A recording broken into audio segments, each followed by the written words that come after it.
Assalamualaikum warahmatullahi wabarakatuh. Ila ridho ilahi ta'ala Bibarakati suratil Fatihah. A'udzubillahi minasyaitonirrajim. Bismillahirrahmanirrahim. Alhamdulillahirabbil alamin. Arrahmanirrahim. Maliki yaumiddin. Iyyaka na'budu wa iyyaka nasta'in. Ihdinas siratal mustaqim. Shiratal ladzina an'amta 'alaihim ghairil maghdubi 'alaihim waladdallin. Bismillah, alhamdulillah, la haula wala quwwata illa billah, asyhadu alla ilaha illallah wahdahu la syarikalah wa asyhadu anna sayyidana Muhammadan abduhu wa rasuluhu la nabiyya ba'dah. Allahumma ya muqallibal qulub tsabbit qulubana ala dinik. Allahumma iftah qulubana ka futuhil arifin wa nawwir qulubana bihidayatil yakin. Alhamdulillah para ibu, para bapak, kita terus akan malih nggih. Alhamdulillah kita bersyukur dipaparing sehat ya. Mudah-mudahan ya sehat, kuat, berkah ya, selalu kita temukan, kita nikmati ya. Mudah-mudahan kita juga termasuk ya, umat Kanjeng Nabi Muhammad yang sesuai dengan harapan beliau ya. Ini karena ayat ini masih menjelaskan tentang perang Uhud ya. Sebagai umat Kanjeng Nabi Muhammad yang setia dengan umat Kanjeng Nabi Muhammad yang balelo. Nah, yang balelo kemarin sudah digambarkan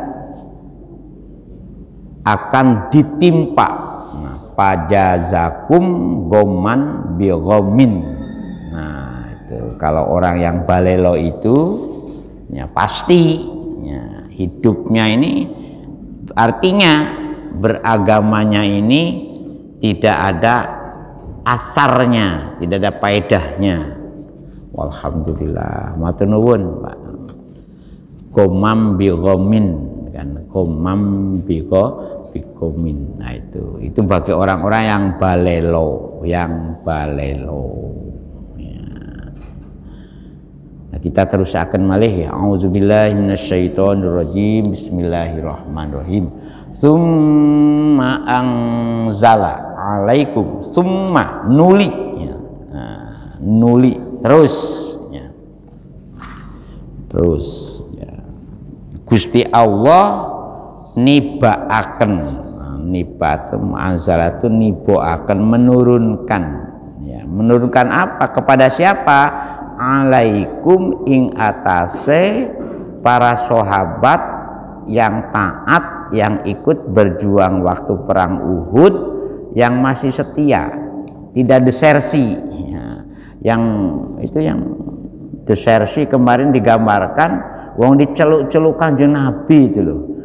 Orang noleh belas kan, orang noleh belas. Padahal Rasulullah itu nyeluknya itu dengan bahasa yang cukup bagus.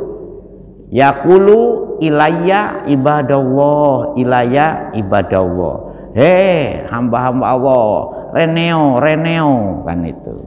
Itu tafsirannya itu. Jadi diceluk seorang pun gak ada yang noleh. Kan itu. Nah sekarang ini dibedakan bagaimana yang tetap setia dan bagaimana yang desersi, yang melarikan diri, tidak turut. Bangkai bayangkan itu yang nyeluk, yang manggil itu komandannya langsung Rasulullah Kanjeng Muhammad Shallallahu Alaihi Wasallam. Anzala apa yang ditimpakan, yang diturunkan? Mimbadil ghomi amanatan. Nah, untuk orang-orang yang tetap setia kepada Kanjeng Nabi ya. Jadi gomnya itu, susahnya itu ya diberi imbalan amanatan, rasa aman ya. Amnan ayat tegese rasa aman, rasa tenang.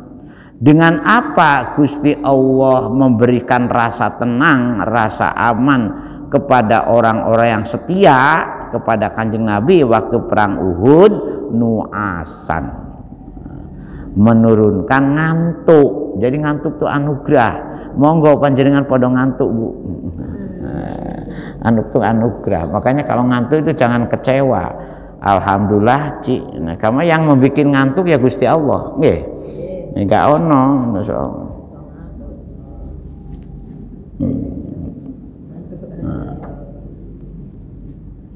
Nah, ngantuk, diberikan rasa kantuk sampai-sampai ya, ketika ngantuknya ini diteruskan ayat ini nanti kita yagsha.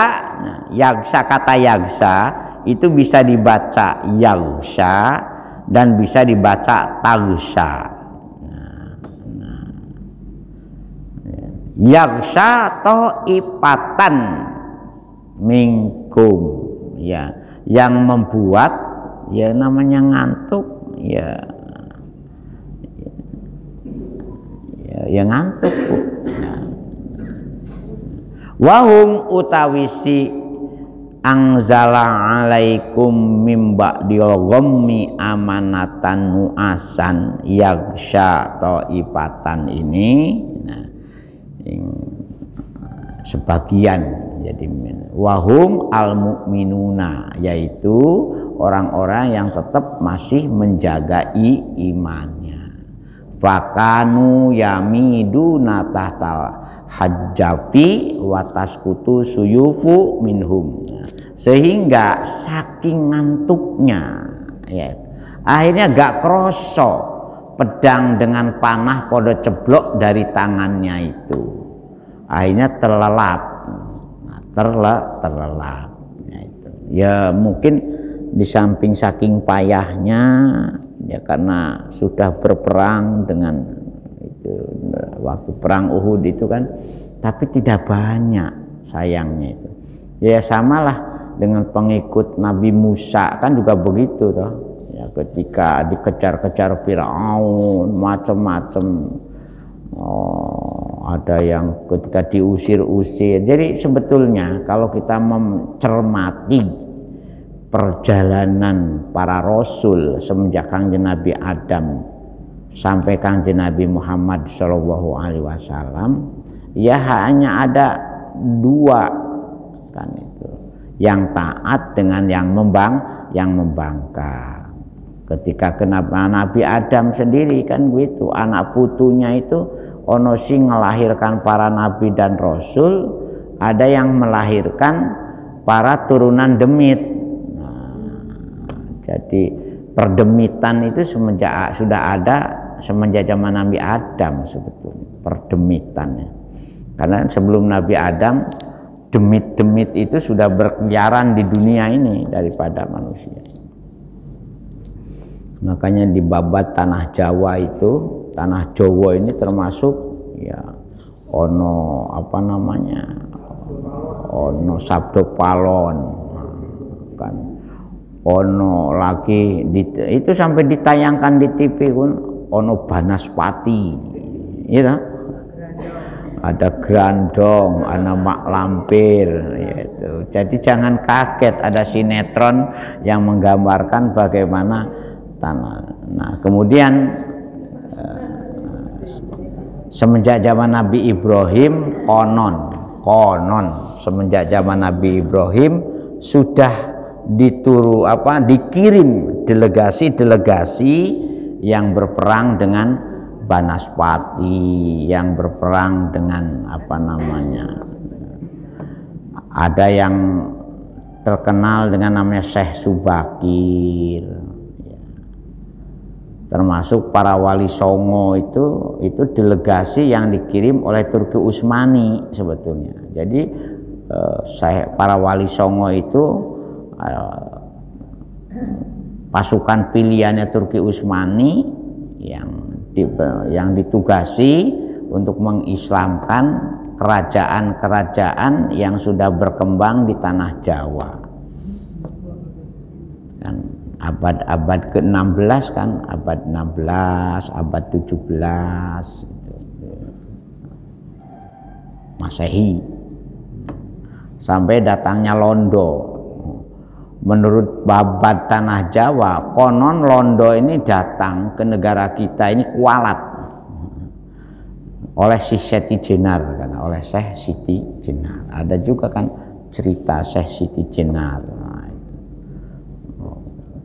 Hati-hati loh, awakmu kok diserang oleh manusia-manusia tinggi besar, kulitnya putih. Nah, itu menurut babat tanah Jawa, namanya babat itu kan cerita legendaris yang berbau mitos, ya berbau. Jadi bukan hasil penelitian sejarah. Sementara wato ifatun qad ahammatum anfusuhum.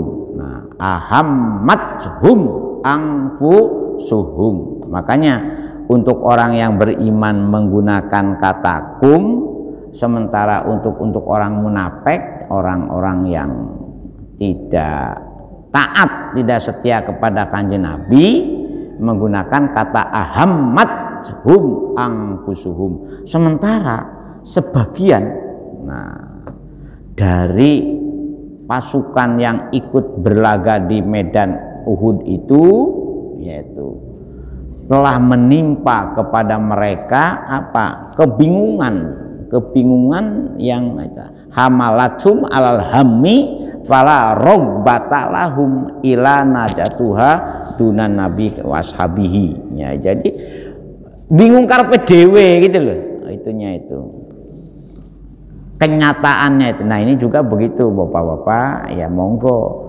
orang itu kalau tidak iman bingung karpe dewe. Akhirnya Sunan Bonang membuat isyarat dengan namanya kenong, nong. Ceritanya kan itu jadi Sunan Bonang itu kenong itu apa? Gamelan sing gong kecil-kecil itu menggambarkan watak manusia itu ya ngono-ngono ngene-ngene, ngono-ngono ngene-ngene. Nah, ini perlu dicemplungkan kepada gong, makanya gong yang besarnya itu hanya satu, gong, ya dicemplungno nang Maha Agung. Nah, konon Sunan Bonang ini termasuk dari sekian penyebar Islam di tanah Jawa yang cukup kreatif ya, dalam menggambarkan bagaimana perwatakan manusia dan bagaimana supaya manusia itu betul-betul membedakan berimannya cara penduduk Tuban dan penduduk Majapahit yang animisme, dinamisme termasuk Hindu Buddha waktu itu. Nah, kemudian Sunan Bonang menulis buku namanya Suluk Wijil. Suluk Wijil itu sudah diterjemahkan ke bahasa Indonesia. Nah, Suluk Wijil itu gambaran bagaimana orang yang berjalan di jalan agama supaya ketemu dengan Tuhannya itu, ketemu dengan jeragannya itu, ketemu dengan pemilik utamanya itu. Nah, karena bingung karepe dhewe, akhirnya mereka orang-orang munafik yang taifatun qad ahammathum anfusuhum itu yadunnuna billahi ghairal haqqi. Dia buruk sangka maksudnya kepada Gusti Allah ya itu. Makanya dengan Gusti Allah pun ngantos buruk sangka. Kalau kita buruk sangka berarti niru kelakuannya tiang-tiang al-munafiqun. Nah, kondisi mereka bagaimana? Karena bingung karepe dhewe, katakannya palam yanamu wahum al-munafiq. Mereka itu gak bisa tidur, sementara yang setia, yang taat kepada Rasul oleh Gusti Allah itu dibikin ngantuk. Mereka itu habis berperang itu ngantuk sampai pedang karo panahnya podo jeblok. Taskutus suyufu minhum, pedang-pedang podo jeblok. Nah, sementara yang tadinya lari diceluk-celuk oleh Rasulullah nengok saja tidak, apalagi berhenti. Orang nengok aja ketika diceluk. Nah, makanya hati-hati kalau diceluk aja sampai melengos ya. Makanya kita budayakan menyebarkan salam. Ifsahu salam alaman walaman layak, dengan siapa yang kamu kenal, dan dengan siapa sekalipun belum kenal. Assalamualaikum, jangan assalamualaikum.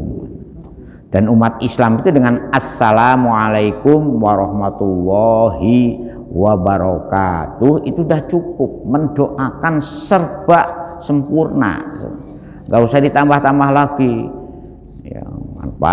Cukup assalamualaikum itu sudah luar biasa, ini keselamatan bagi kalian semua.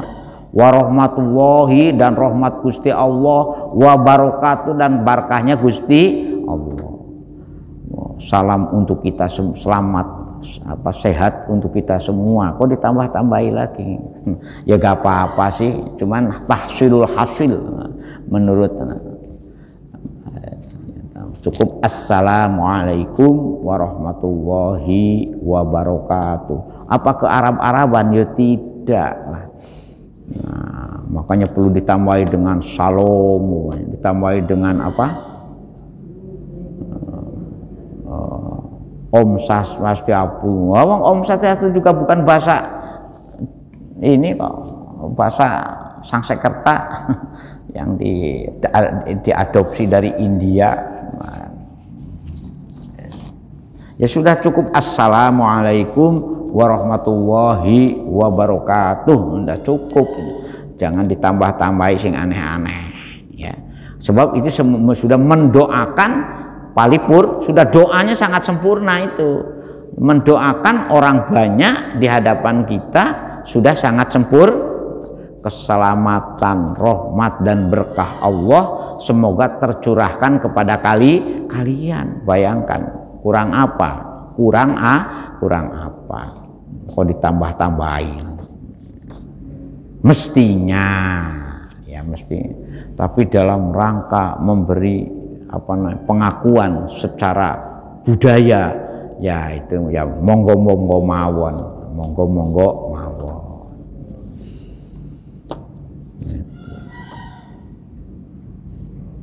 Yadununa billahi ghairul haqqi donal jahiliyah. Jadi mereka justru berburuk sangka nang Gusti Allah, tidak memberi don itu kan buruk sangka, kira-kira, bahkan semacam ini. Nanti di ayat setelahnya itu apa jenis dari buruk sangkanya itu. Seperti halnya nun sewu ini yang kata jahiliyah itu Gusti Allah lah yang menyampaikan ke kita. Donal jahiliyati, seperti bagaimana buruk sangkanya orang-orang jahiliyah.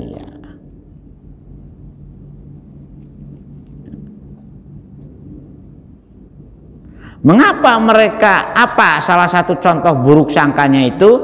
Haitsu taqadu anan nabiyya kutila au la yungsoru.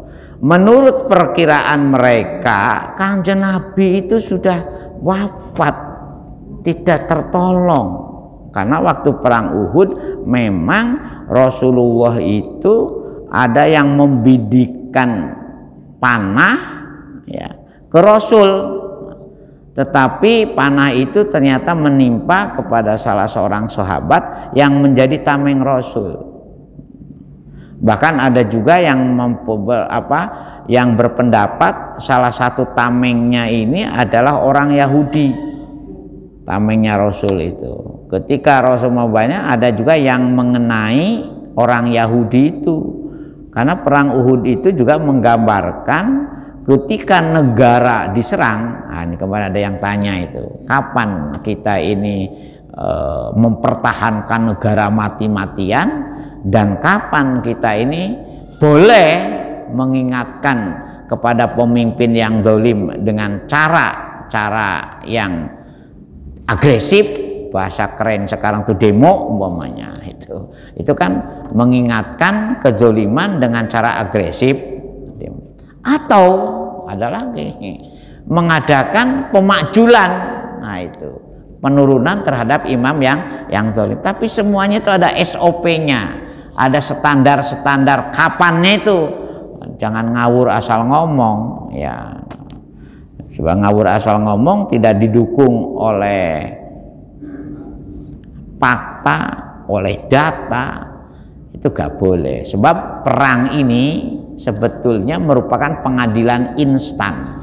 Perang itu dalam Islam itu, perang itu sebagai pengadilan instan untuk memberantas kezaliman.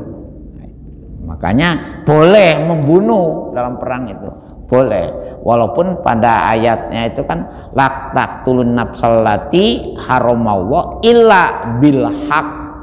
Nah, untuk bisa mewujudkan illa bil haqq itu ada skema.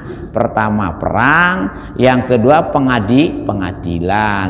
Nah, pengadilan itu boleh jadi karena kisos, boleh jadi karena had atau melakukan kejahatan, contohnya zina, muhson.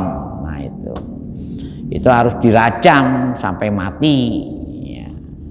Zina muhson itu zina yang dilakukan oleh laki-laki atau perempuan yang pernah ya, bersuami istri atau yang pernah melakukan hubungan biologis kan. Melakukan lagi. Nah, sekarang kan cerita-cerita perjinahan dikemas dalam bentuk apa saja di medsos itu kan. Nah itu makanya ini kalau tidak waspada, waspada tentang permedsosan, maka cerita-cerita sing aneh-aneh ya ono, gambar sing aneh-aneh ya ono. Karena protek internet di kita ini bebas ya. Tidak ada ininya. Hanya kalau imannya ini tipis-tipis atau kaleng-kaleng ya. Wong sing brukut aja kalau sudah di medsos itu ceritanya yo aneh-aneh juga.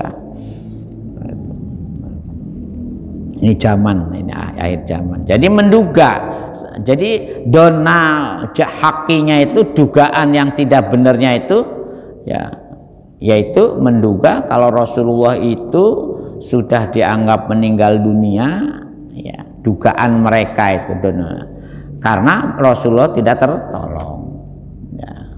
Jadi ada dua orang yang meninggal dunia, yang satu sahabat dari Rasul, yang kedua pembela dari orang Yahudi ya, mati ya. Jadi ketika negara itu dalam kondisi darurat, dalam kondisi diserang musuh, maka siapapun wajib bela negara. Jadi kalau contohnya waktu tahun 45 sampai 49 ketika Indonesia sudah merdeka, ini saya ceritakan lagi, muncullah kembali penjajah yang ingin menguasa, maka muncullah namanya perang kemerdekaan. Puputan di Bali, Bandung Lautan Api, Westerling di Sulawesi itu kan, termasuk ke Surabaya yang akhirnya lahir namanya Hari Pahlawan. Ada resolusi jihad.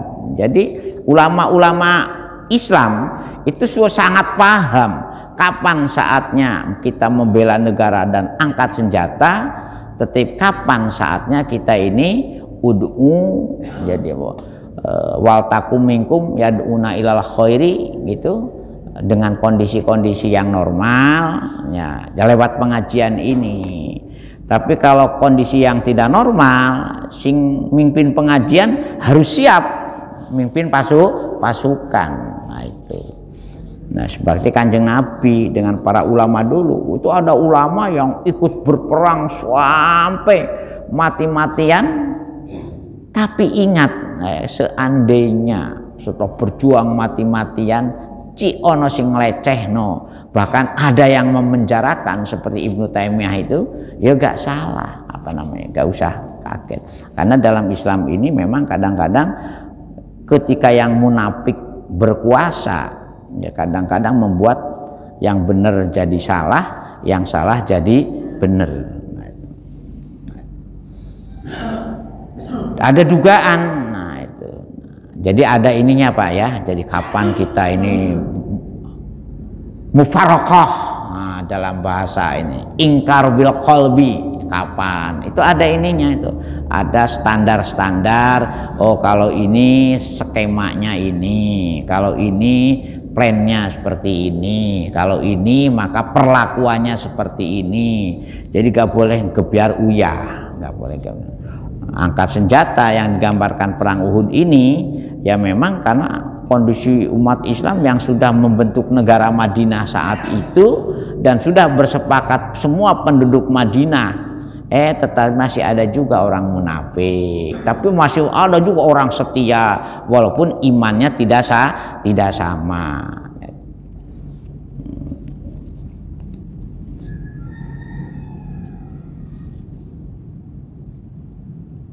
Apa kemudian mereka juga mengatakan yaquluna halana minal amri, yaitu min syai'in, nah, seandainya. Jadi membayangkan juga itu ungkapan seandainya.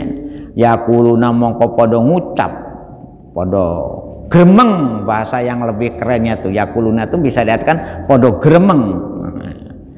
Ya orang yang ini kan yang kecewa itu biasanya gremeng. Seandainya kita ini ya tidak diperintah ikut berperang, itu ya kita ini tidak akan terjadi seperti ini. Ya. Jadi gremeng, wayakuluna lan wayakuluna podo gremeng sapa si munafik, yaitu si ini sebagian ya dununa billahi ghairul haqqi, itunya ke sana, itunya tuh. Bukan kepada orang-orang mukmin yang diberi ketenangan dengan ngantuk sampai tertidur. Ini kan nggak bisa tidur, gelisah. Nah ini gambaran bapak-bapak nggih. Jadi kalau kita ini iman kita ini kaleng-kaleng, hidup kita tetap gelisah. Nah karena hidup kita gelisah, akhirnya nang Gusti Allah pun suudon. Apa Gusti Allah dadi aku kaya ngene?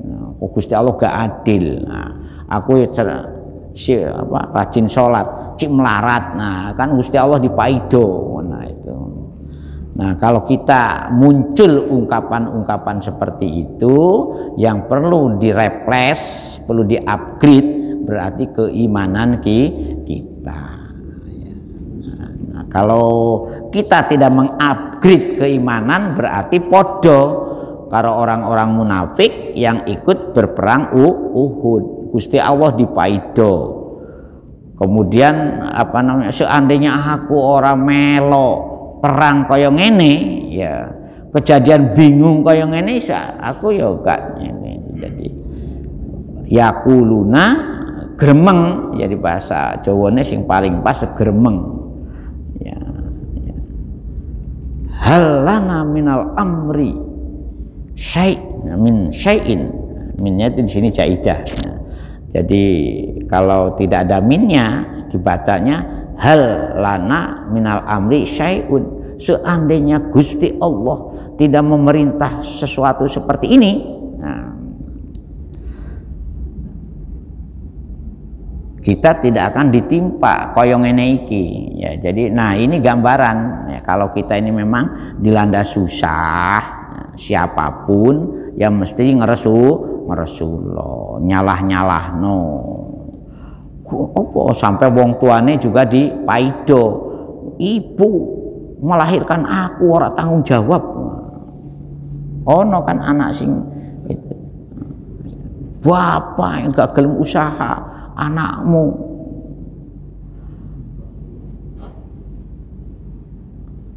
Walaupun katanya Ebit itu rindu untuk ayah, si anakmu menanggung beban, ya mestinya gak boleh gitu.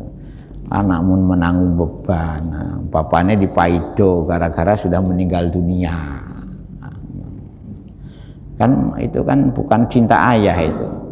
Yang cinta ayah itu kan itu siapa nyanyi itu, yang ayah, ya, rindu ayah.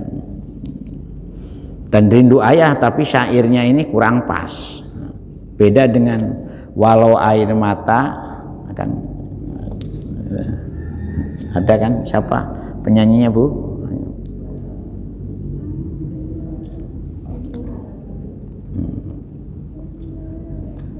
Sama dengan lagu Ibu yang dinyanyikan oleh orang barat itu, ada lagu Ibu ya, ketika hari Ibu itu biasanya beredar di medsos itu. Aja sampai nyalahno ayahe gara-gara ayah meninggal anak menanggung beban kan kacau itu kan itu, tapi gak ada yang mengkritik lagu itu salah kalau menurut saya. Orang tuanya dipaido, pangeran di salah-salahno, ya itu kan yakuluna itu podo ini tuh, podo maido Gusti Allah ya. Opo aku kalau seandainya aku, nah tetapi Gusti Allah mengingatkan kepada mereka kul dawuh. Nah ini dawuh, wahai Kanjeng Nabi Muhammad, ojo ngomong Bu, Kanjeng Nabi kok ngomong dawuh. Dawuh wahai Kanjeng Nabi Muhammad lahum kepada mereka orang-orang munafik, innal amro kullahu, ingatlah semua urusan itu tidak ada yang bukan urusan Gusti Allah. Semua urusan itu innal amro kullahu itu lillahi. Nah ini Bu, nyalahno wong tuane Bu nggih. Jangan sampai apa namanya anak menanggung beban nih, jadi gak boleh.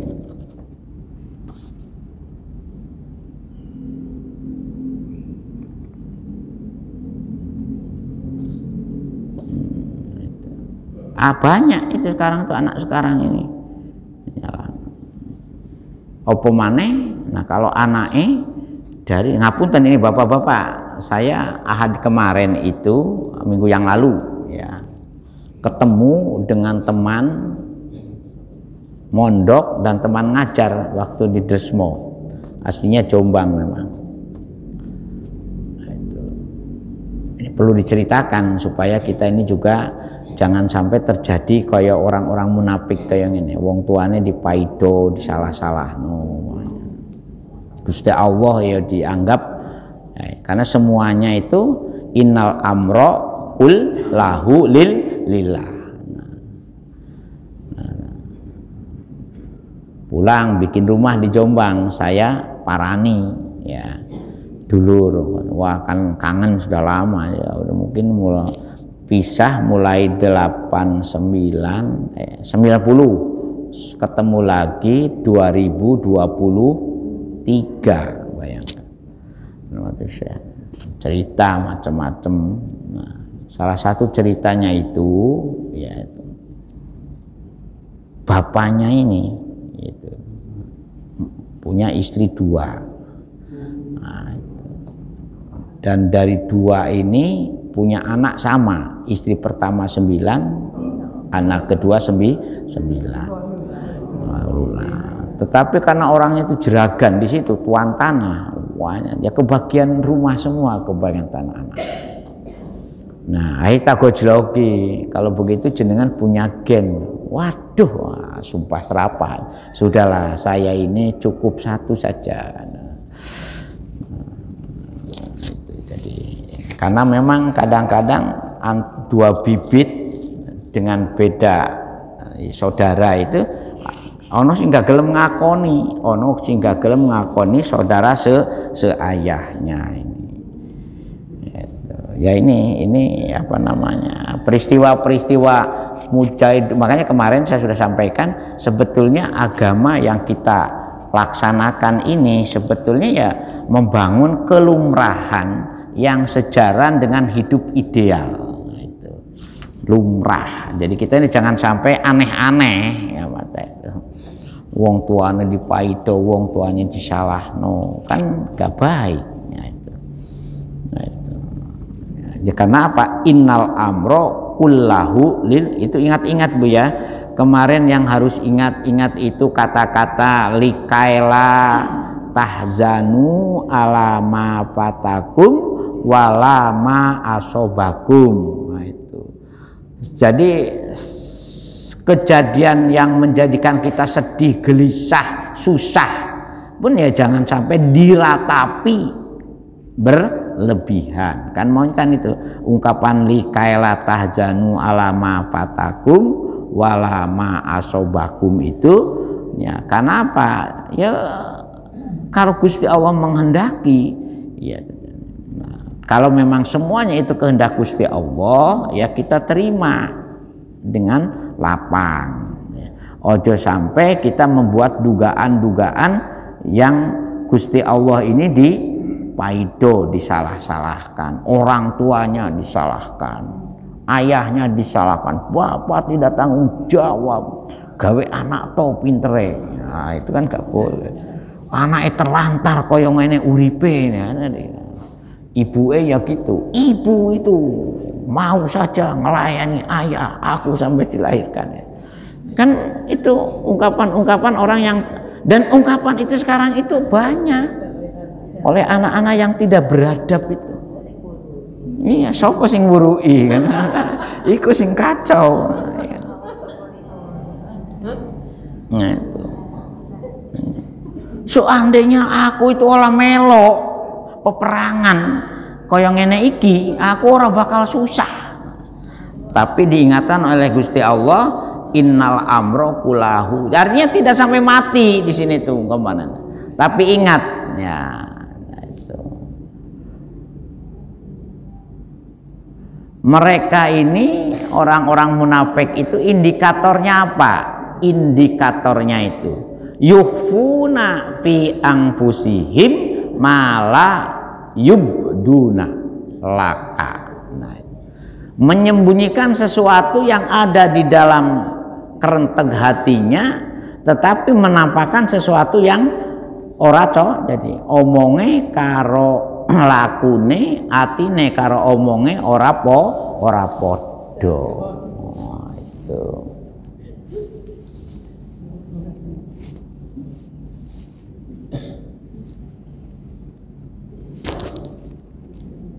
Jadi mau monggo di ini. Jadi kan ini kan sebetulnya bercerita tentang kewajaran dan kelumrahan. Nah itu berceritanya. Ngono itu keliru awakmu wahai orang-orang yang munafik. Ya. Jangan sampai awakmu itu nyalah-nyalahno pangeran. Nah, jadi urusan mati walaupun kamu tidak ikut berperang. Nah terusannya ayat itu kan. Ya mati ya tetap mati, di mana saja tetap mati. Kalau kamu ditimpa musibah, walaupun bersembunyi kemana saja sudah sangat sangat. Makanya kan kita ini harus bisa memahami kenapa ada ungkapan inna lillahi wa inna ilaihi raji'un. Tidak asobak musibah kan ini. Misalnya nggih.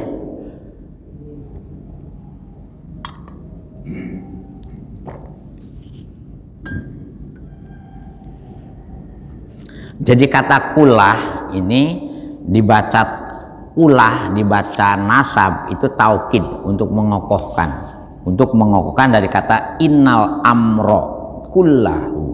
Sesungguhnya semua masalah yang ada di dunia ini binasbi kulahunya itu dibaca kulahu. Tapi seandainya ada orang yang membaca kulluhu lillah, itu gak salah. Jangan nyalahkan kalau ada. Memang ada beberapa kata dalam Al-Quran itu dan ada seperti tadi yaghsha itu bisa dibaca tagsha.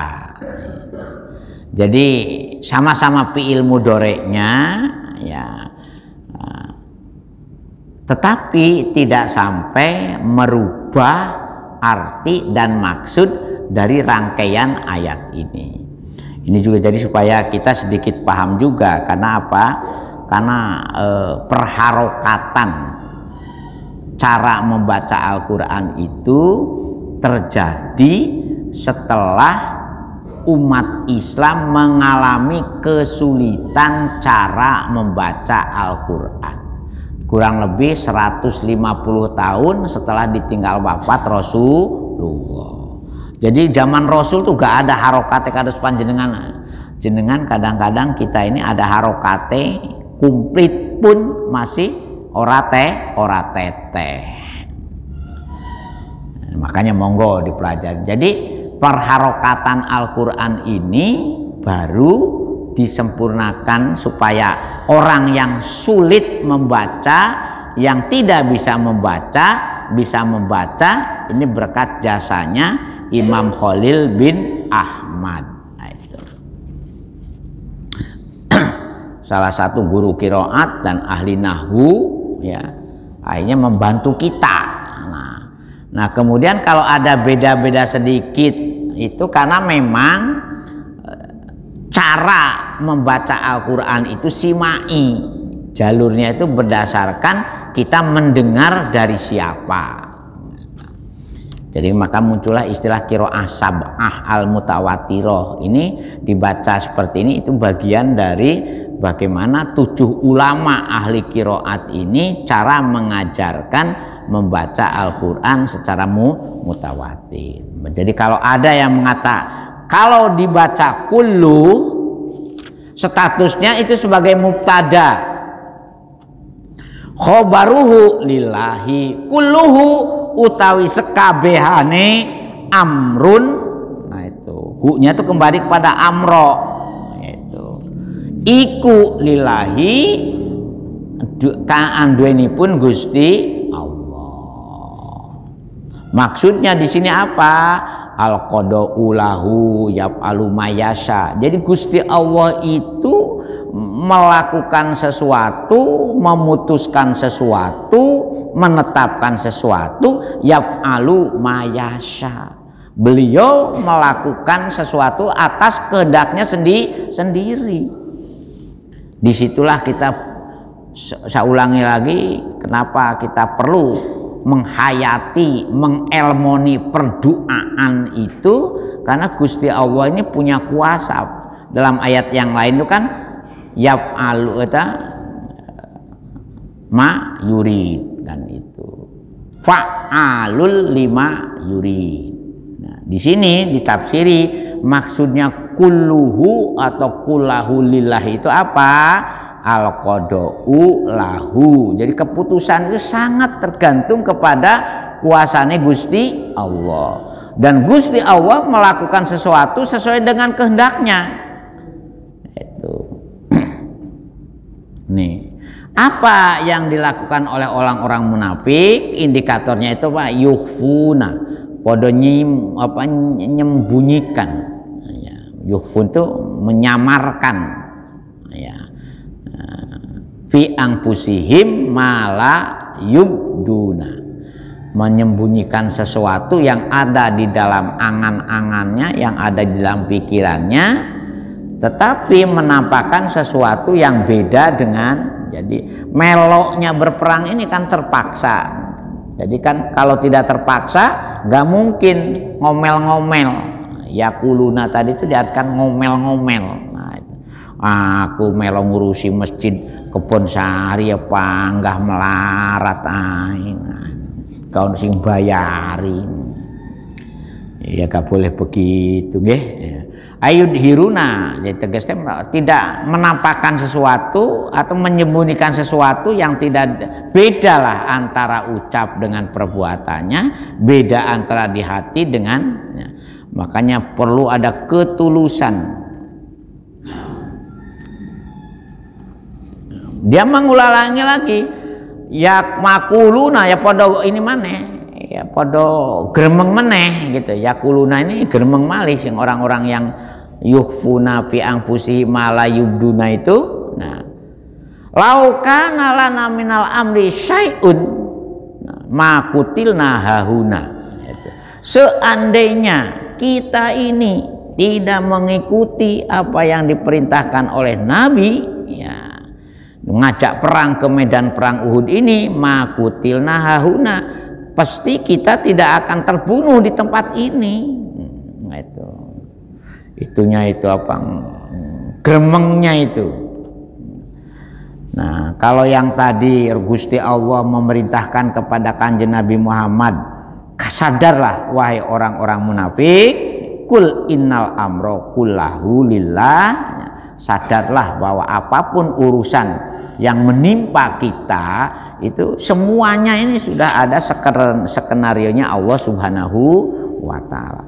Nah, sekarang Kanjeng Nabi diperintah akan malih, kul dawe wahai Kanjeng Nabi lahum kepada orang-orang munafik tadi sing Taifah itu, lau kuntum fi buyutikum, seandainya kalian tinggal di rumah sekalipun, nah itu,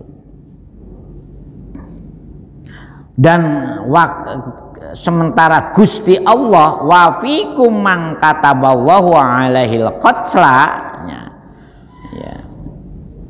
dan Gusti Allah ini sudah menetapkan, kataba di sini menetapkan, ya, alai ing atase man, kata yaitu al-qatla meninggal mate, ya, jadi seandainya Gusti Allah menetapkan kamu mati sekalipun kamu berada lau kuntum saya lamun ono sira kabeh, ya, kalian tinggal semua, ya, berada fi buyutikum di dalam rumah kalian, la baroza Allah, nah itu tetap Gusti Allah tidak akan ya mati.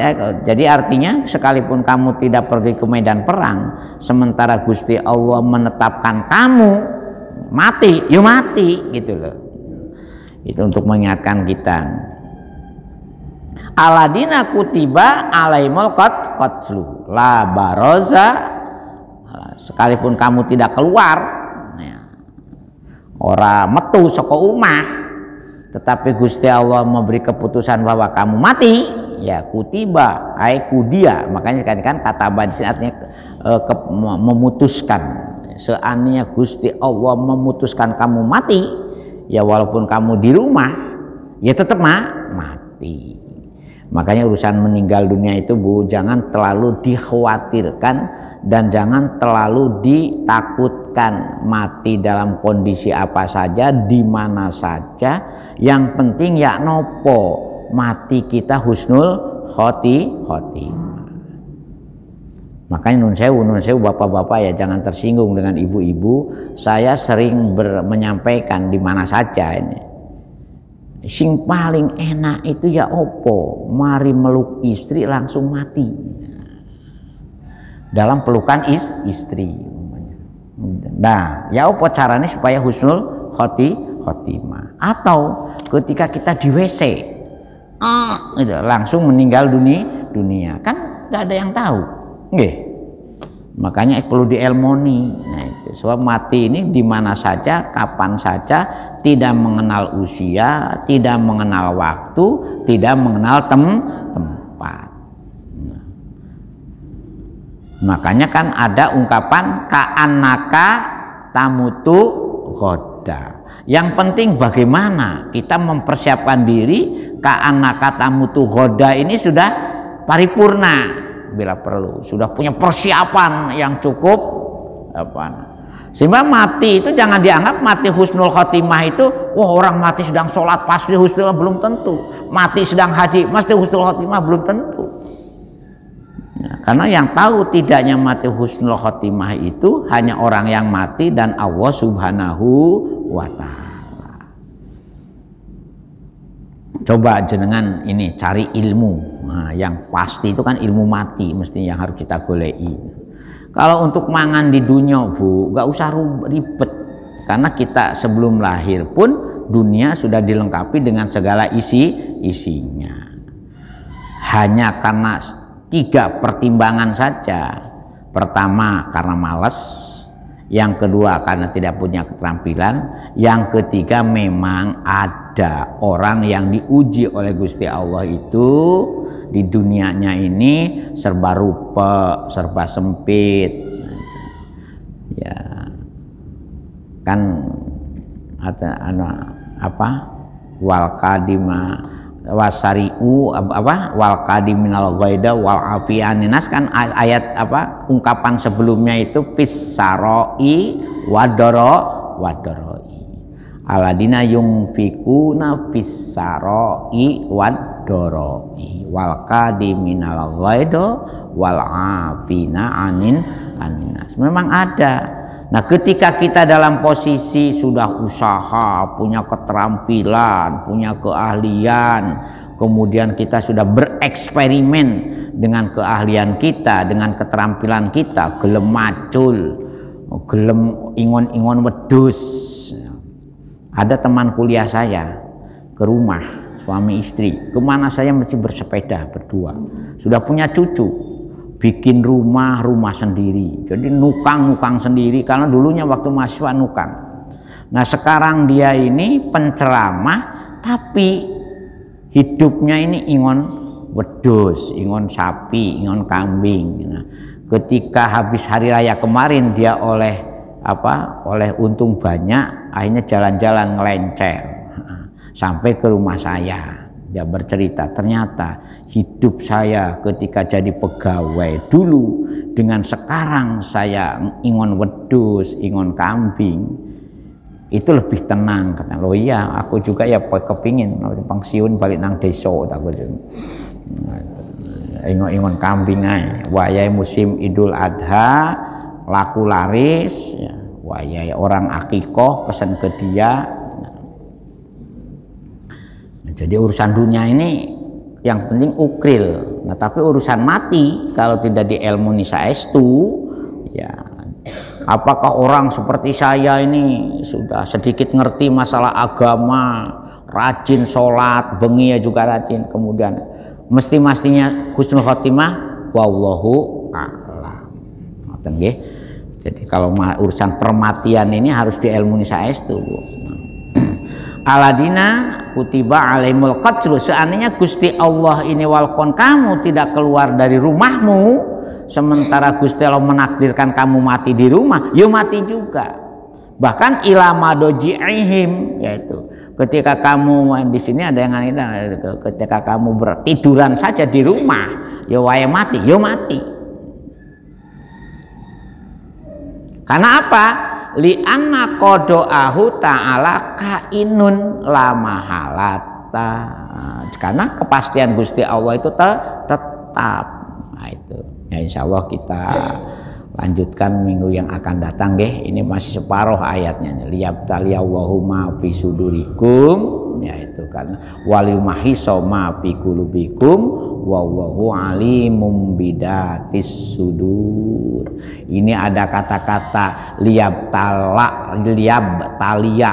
Kemarin kan masih ada, yaitu ini nguji supaya siapa yang taat, benar-benar taat kepada Rasulullah dohiron wa batin, lahir batin, dan siapa yang munafik, yaitu. Jadi ma fi sudurikum itu maksudnya qulubikum minal ikhlasi wan nifaqi.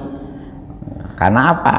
Untuk membedakan waliyumahhissa ma fi qulubikum, supaya bisa membedakan siapa yang ikhlas dan siapa yang setengah-setengah. Ingat, wallahu alimum bidatis sudur. Ketahuilah bahwa Gusti Allah Maha pirsa napa mawon ingkang wonten dalam ati kita. Ngoten Pak nggih.